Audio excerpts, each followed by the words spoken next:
আসসালামু আলাইকুম রহমতুল্লাহ। বন্ধুরা, এই যে এটা হলো আমার এই যে ঢেঁড়স ক্ষেত।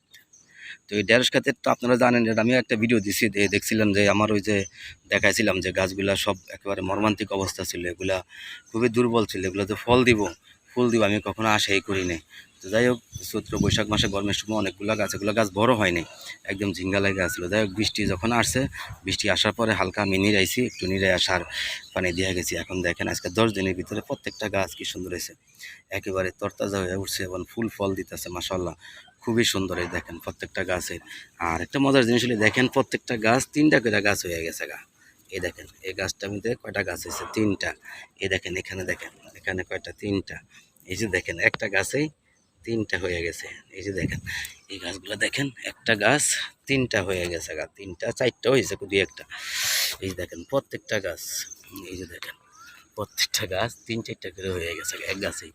যাই হোক, তখন উল্টা পাল্টা লাগাইছি, মনে করছি ফাঁকা ফুঁকা হয়েছে, এখন তো সবগুলা গাছ বড় হওয়ার পরে মনে হয়েছে ঘন হয়ে গেছে গা, এই অবস্থা হয়েছে আর কি। তো যাই হোক বন্ধুরা, এই গাছগুলা দেখানোর উদ্দেশ্য হলো, এই গাছগুলা আপনাদেরকে আমি আগে একটা ভিডিওতে দেখছেন যে গাছগুলো আমার খুবই খারাপ অবস্থা ছিল, মানে একেবারে দুর্বল ছিল। এই যে দেখেন কি সুন্দর ফল ফুল আসতেছে। তো তখন বৈশাখ মাসে গরমের কারণে এমন হয়েছিল। যাই হোক, এখন বৃষ্টি হওয়ার পরে এই যে দেখেন আমি হালকা সার পানি দিয়ে গেছি, গাছগুলো হালকা নিরে সার দিয়ে গেছি। এখন দেখেন কি অবস্থা, মাশাআল্লাহ সবগুলা গাছই সুন্দর তরতাজা হয়ে উঠছে এবং ফুল ফল আসছে।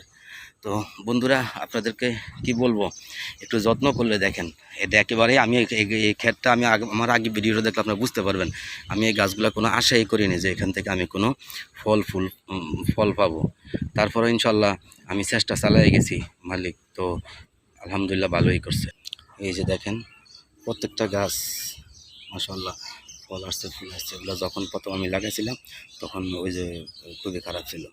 তো যাই হোক বন্ধুরা, আপনাদেরকে আমি যে কথা বারে বারে বলি সেটা হলো, আপনারা অবশ্যই গাছ লাগান, যে যেখানে পারেন গাছ লাগান, পরিবেশ বাঁচান। এই গাছ আমাদেরকে অক্সিজেন দেয়, এই গাছ থেকে আমরা সর্বদিক থেকে আমাদের পরিবেশ সুন্দর হবে, তারপর আমাদের খাদ্যের চাহিদা মিটবে, সকল চাহিদা মিটবে এবং আমাদেরকে ভালো অক্সিজেন দিবে এই গাছ।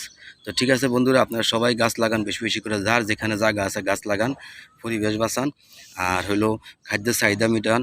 আর বিশেষ করে জলবায়ু পরিবর্তনের জন্য বাংলাদেশ খুব ঝুঁকিপূর্ণ অবস্থা।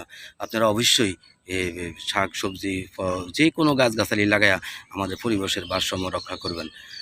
আমি জানি না আপনাদেরকে কতটুকু আমি উৎসাহিত করতে পারতাছি। আশা করি আপনারা আমার কথা বুঝতে আছেন, যে আপনারাও লাগান, যে যেখানে জায়গা পান, ঘরে লাগান, বারিন্দা লাগান, ছাদে লাগান, সমস্যা কি? আপনি একটু ফাঁকা জায়গা আছে লাগান, রাস্তার পাশে একটু ফাঁকা জায়গা আছে সে জায়গা লাগান, সমস্যা নাই। এটা তো আপনারও ভালো, সবার জন্য ভালো, আমাদের দেশের জন্য ভালো। তো ঠিক আছে বন্ধুরা, জানি না আমি আপনাদেরকে কতটুকু উৎসাহিত করতে পারতাছি, জানি না, কিন্তু আপনারা অবশ্যই, আমার একটা ইউটিউব চ্যানেল আছে 8 শতাংশের কৃষক, এই চ্যানেলটা দেখবেন এবং এই চ্যানেলে গিয়া আমার ভিডিওগুলা, আমি যে কৃষিকাজ করি সবগুলা কাজ আমি ওই ইউটিউবে আপলোড করে রাখি। আপনারা যাইবেন 8 শতাংশের কৃষক, এই চ্যানেলটা দেখবেন এবং ওখানে আমার যে চ্যানেলটা ওটা আপনারা সাবস্ক্রাইব করবেন এবং বেল আইকন চাপবেন, যেন আমি প্রত্যেকটা ভিডিও দিলে নতুন নতুন আপনারা পেয়ে যান।